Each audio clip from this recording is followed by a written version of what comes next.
Olá, amados de Deus, que alegria é estar de novo com você em contato através desse nosso programa.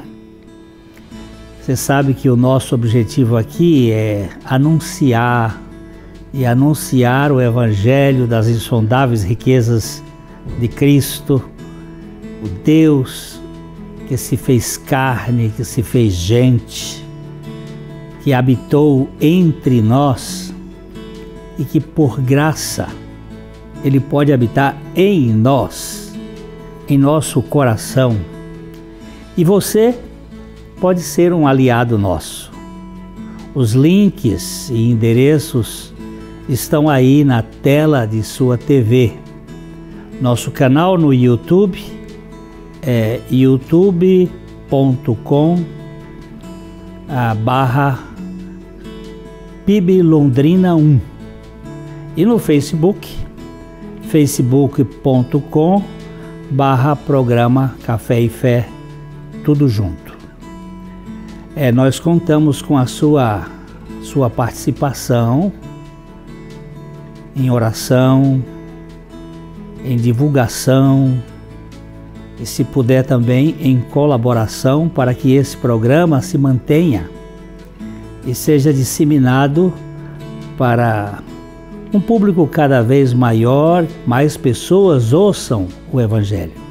Hoje nós vamos tratar aqui sobre salvos 100% pela graça.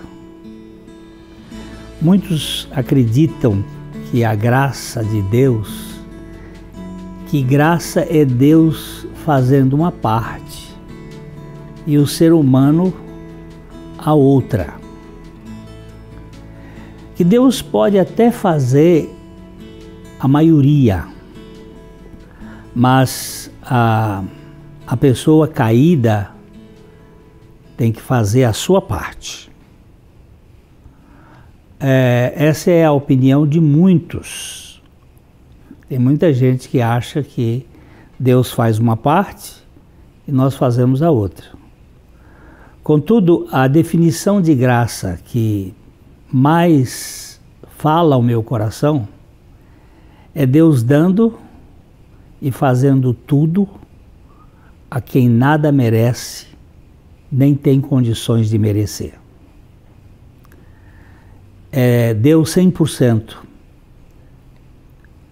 Se a graça for 100% do agir de Deus, então 100% da nossa reação será 100% pela graça. Não é que eu não reaja, eu reajo sim.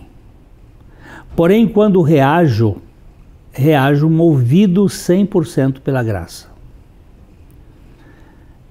A Bíblia vai nos mostrar que Deus realiza em nós tanto o querer como o efetuar.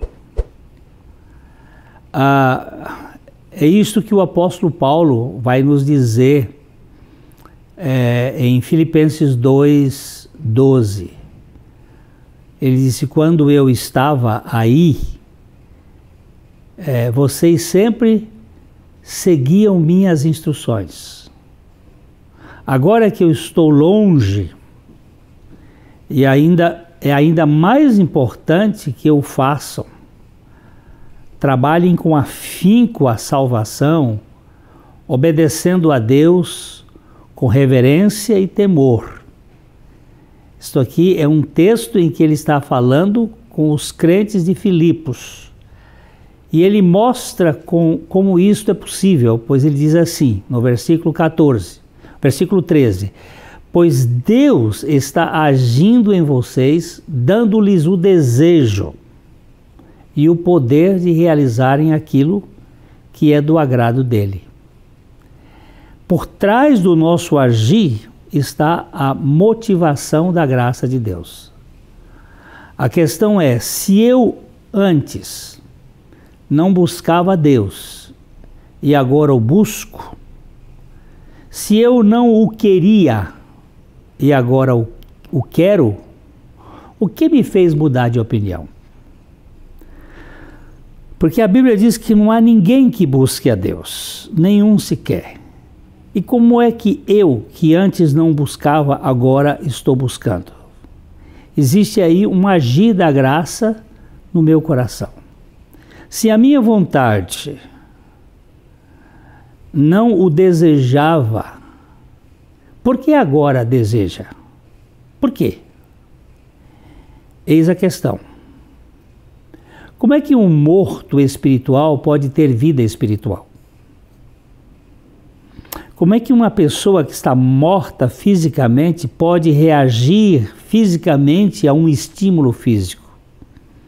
Tem condições, a não ser que haja um milagre da restituição da vida. Qual é a vontade do feto na sua formação? Qual é a parte de um morto na sua ressurreição? O feto não se gera, ele é gerado. E ele não nasce, ele é nascido. E um morto, para voltar, ele tem que ser ressuscitado. A criança é gerada, é gestada, sem a menor expressão do seu querer. E as pessoas que Jesus ressuscitou não tiveram qualquer contribuição nisso. Eles foram ressuscitados. E nós também, do ponto de vista espiritual, temos que ser primeiro regenerados, para depois reagirmos de modo espiritual. O novo nascimento não é uma resposta humana ao propósito divino, mas é um milagre da graça na vivificação de um morto espiritual. Ele precisa primeiro ser vivificado. Antes de qualquer resposta de uma pessoa, de um escolhido ao chamado divino, ele precisa ser vivificado pelo poder da palavra de Deus. É preciso que nós tenhamos isto em mente, que nós não podemos reagir espiritualmente sem sermos vivificados espiritualmente. Nós sabemos que muitos são chamados, mas poucos são escolhidos. A palavra de Deus mostra exatamente isso.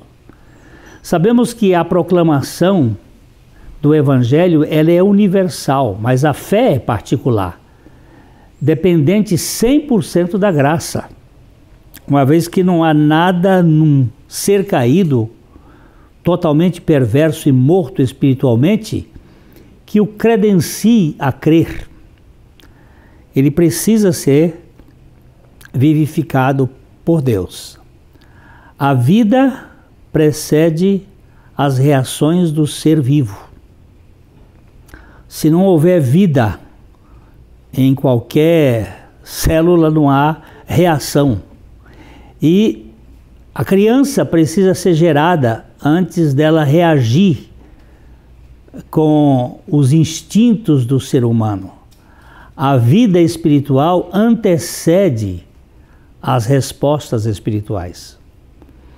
Nós precisamos ganhar esta vida para podermos reagir espiritualmente. Primeiro, a palavra gera vida espiritual para que o gerado, o regenerado de novo, reaja espiritualmente. Isto é óbvio, é lógico, mas o problema é que nós criamos uma série de impedimentos por causa da nossa capacidade de compreensão.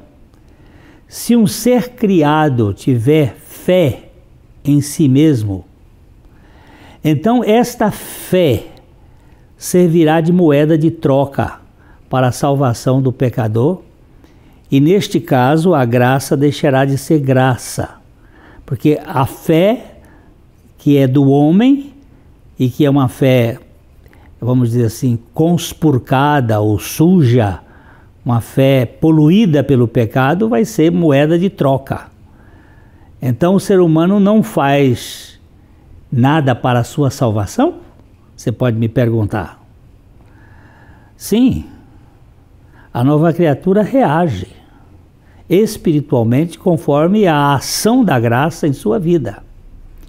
Ela crê, ela se arrepende, porque foi vivificada pela graça. Eu tenho um cadáver aqui, eu converso com esse cadáver, não tem efeito nenhum. É só uma conversa, mas se for inoculado vida nele, ele vai ter condições de conversar comigo. Um morto espiritual só tem condições espirituais se ele for regenerado espiritualmente. Nós temos visto que nós somos regenerados através da palavra de Deus, que nos vivifica, que gera vida dentro de nós. Sem isto é impossível. Por isso que a Bíblia diz que aprove a Deus salvar os que creem pela loucura da pregação. Quando nós pregamos o Evangelho, anunciamos a Jesus, de alguma forma o Espírito Santo vai convencer-nos do pecado e vai implantar em nós a vida, a palavra que gera vida. Nós temos visto que é a palavra de Deus. No Salmo 119, versículo 25, o salmista diz assim: a minha alma está apegada ao pó, vivifica-me segundo a tua palavra. Sem esta vivificação, nós não temos condições de poder produzir a fé, porque a Bíblia nos diz em Romanos 10, 17, que a fé vem pelo ouvir a palavra de Deus. Não é um ato propriamente do ser humano. Você tem umas crendices e umas formas de crença baseada na razão, no entendimento, mas a fé bíblica é baseada na palavra de Deus. É bom que a gente diga assim, que o sol está para a minha visibilidade, assim como a palavra de Deus está para a minha fé. Sem o sol, sem a luz do sol, eu não tenho visibilidade. Ou mesmo a luz elétrica, sem luz eu não tenho visibilidade. E sem a palavra de Deus eu não tenho fé. Porque a fé, ela procede da operação da palavra de Deus. Também o arrependimento é consequência da bondade de Deus. Em Romanos capítulo 2, versículo 4, o apóstolo Paulo diz assim: a bondade de Deus é quem te conduz ao arrependimento. Então, não se trata de algo que eu produza por mim mesmo. Tudo isso depende da ação da graça. E uma graça plena, uma graça 100%. Antes de qualquer reação de nossa parte, embora esta reação seja imprescindível, é preciso que haja uma ação divina nas nossas vidas. Sem isto, nós ficamos imobilizados. A vida pela graça é que produz em nós tanto o querer como o realizar.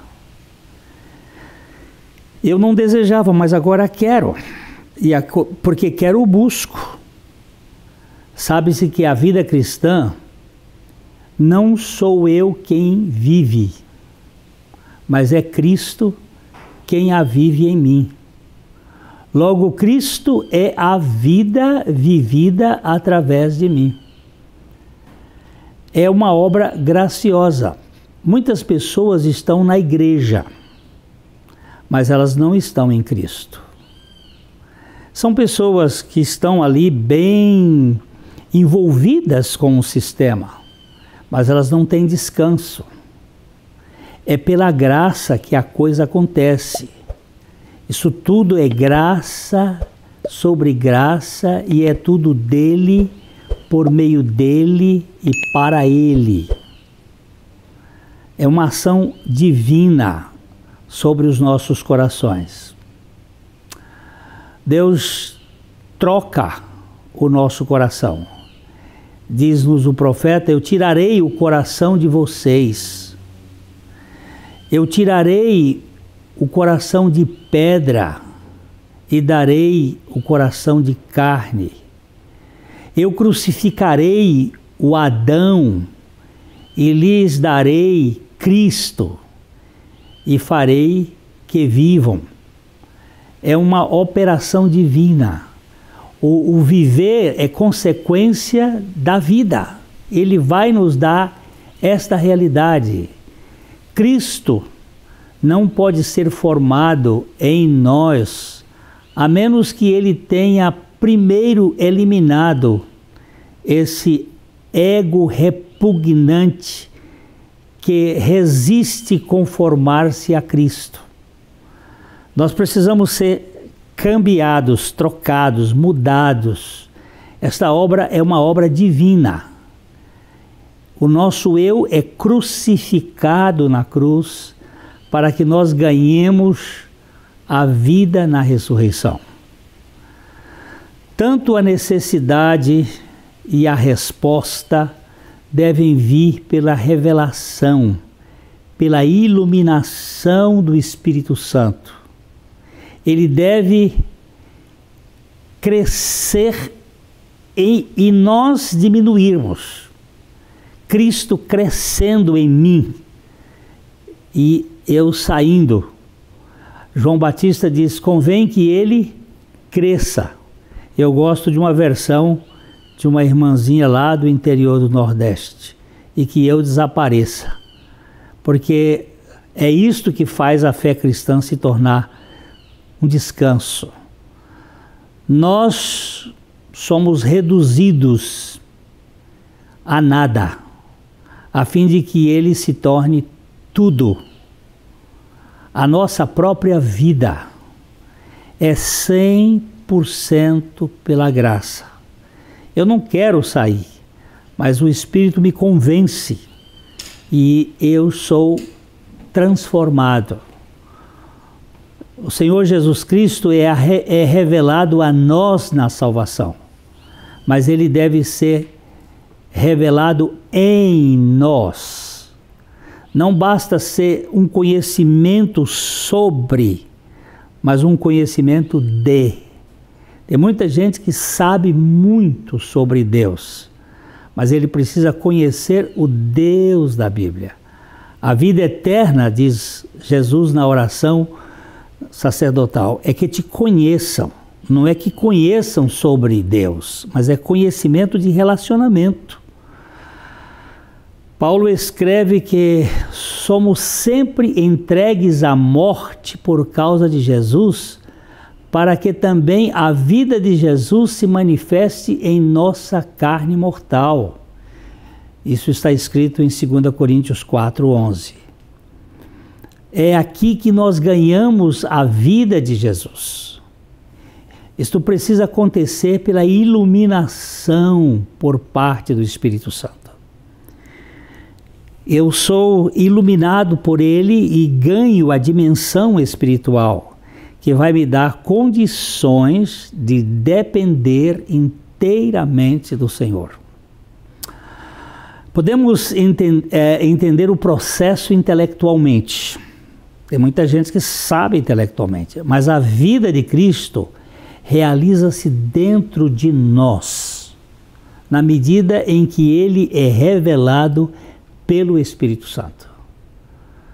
Eu tive uma parte da minha vida que estudei num seminário e conhecia um tanto de teologia, um pouco, e tinha um conhecimento intelectual, aquilo fazia sentido, mas me faltava a revelação, o conhecimento experimental. A gente conhece sobre Deus, mas não tem conhecimento relacional de Deus. Paulo testemunhou que aquele que me chamou pela graça aprouve revelar seu Filho em mim. Isso em Gálatas 1, 15 e 16. Revelar seu Filho em mim. Não é uma revelação para mim, mas é uma revelação em mim. É um conhecimento experimental. Quando nos submetemos a Deus, Ele demonstra o seu poder de modo tal que nós passamos a consumi-lo ou a usá-lo para satisfazer o nosso próprio desejo.